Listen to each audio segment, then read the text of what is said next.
Hey there, welcome to chapter 13.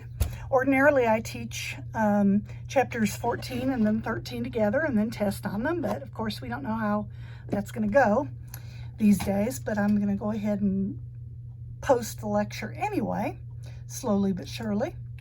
So this chapter covers drugs for GI problems, and so chapter 13 will cover textbook pages 240 to 264. And then you might want to hit ATI chapters 24 and 25, especially as we get ready for our proctored practice ATI, which will be 8 a.m. on Friday the 27th. Whether we're here or at home, it'll be there, so you need to be there too on your computer. All right, so we'll be talking about drugs that help you when you're nauseated and vomiting. Listen to this, vomiting. Drugs that help the motility of the GI tract, and we're going to talk about different drugs that will help you with too much stomach acid. We will discuss drugs that protect the lining of the stomach and what to teach our patients and families if they're on these particular drugs. We also will talk about prophylaxatives and drugs for diarrhea, so we're going to kind of get it from both sides and what to teach patients and families about those. So just starting as an introduction with the digestive system, we are in the textbook on pages 241 and 242. And you can see that there is, or 240 and 241. On page 241, there's a diagram of a guy with his digestive system as well as the auxiliary organs of the digestive system. Now we know what the GI system is for.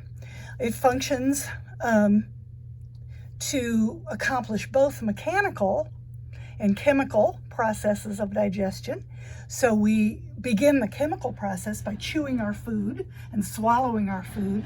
And while we are working on that, we have various digestive juices that are also working. We know that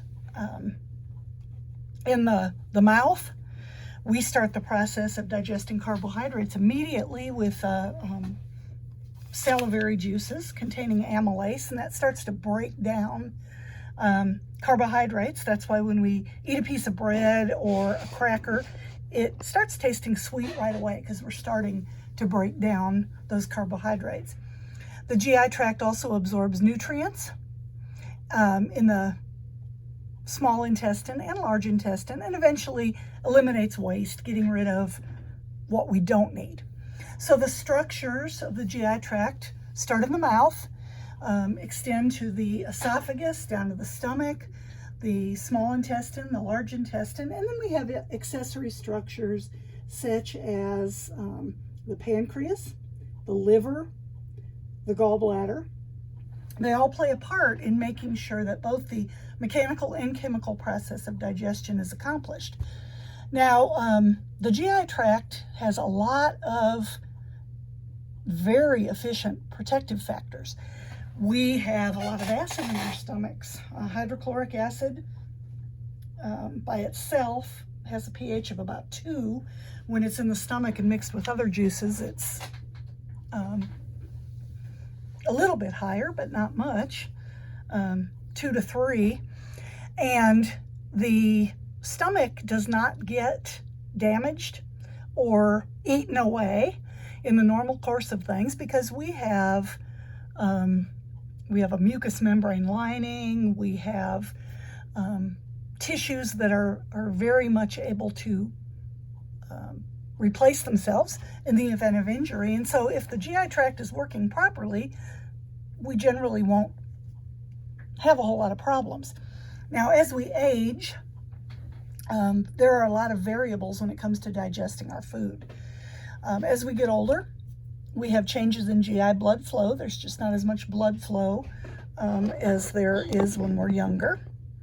The amount of surface changes, especially if we've had any kind of stomach or bowel surgeries, and our motility changes. Motility is kind of slow when we're extremely young because we have a milk-based diet, and so things kind of sit there a little bit longer so that we can absorb nutrients. And then as we age, the blood flow slows down, and so that affects motility as well. And that's why we have so many of our elderly patients who complain of indigestion and constipation especially. The first kind of medications that we're going to talk about are anti-vertigo agents and antiemetics, drugs that are effective in the event of nausea and vomiting.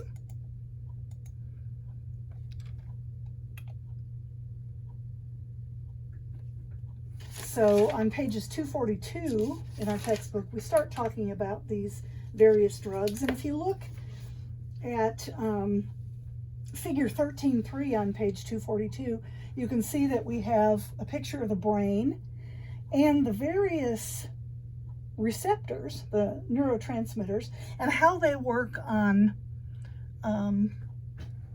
nausea and vomiting, all of them having something to do with affecting what we call the vomiting center. We have a vomiting center. Once again, that's a protective feature to help us get rid of something that we might ingest that is not good for us or poisonous. So the action of these various antiemetic or anti-vertigo agents is to affect anything that provokes nausea and vomiting. And lots of things can make us nauseated and can make us vomit. Many drugs will do that. Various metabolic disorders we see in diabetics that often they are nauseated when it first starts to manifest itself. Radiation, especially on the GI tract, can lead to nausea and vomiting. Motion sickness, that's something that hits us pretty frequently at all ages. A lot of times it's children, but it can be adults too, depending on the situation. Any kind of irritation to the lining of the stomach or the other structures of the GI tract. Vestibular neuritis, where there's an inflammation of the nerves of the inner ear, or any kind of increases in the chemoreceptor trigger zone, which is an area of the brain that helps control nausea and vomiting. This is discussed on page 242. Or the acetylcholine levels. All the neurotransmitters that we've talked about have a certain amount of influence over the urge to vomit or the tendency to get nauseated. So any of these drugs are going to work to prevent or treat motion sickness or the nausea and vomiting that we can get after we've had certain kind of medications like anesthesia or chemotherapy, or when we have had surgery. And some people just automatically, as soon as they wake up from surgery, they're nauseated, they start to vomit, and that just seems to go along with it. On page 242, we've got common antiemetics. And in addition to those, we also will be mentioning drugs that restore and maintain the GI tract lining, that decrease acidity, and exert a laxative action on the colon.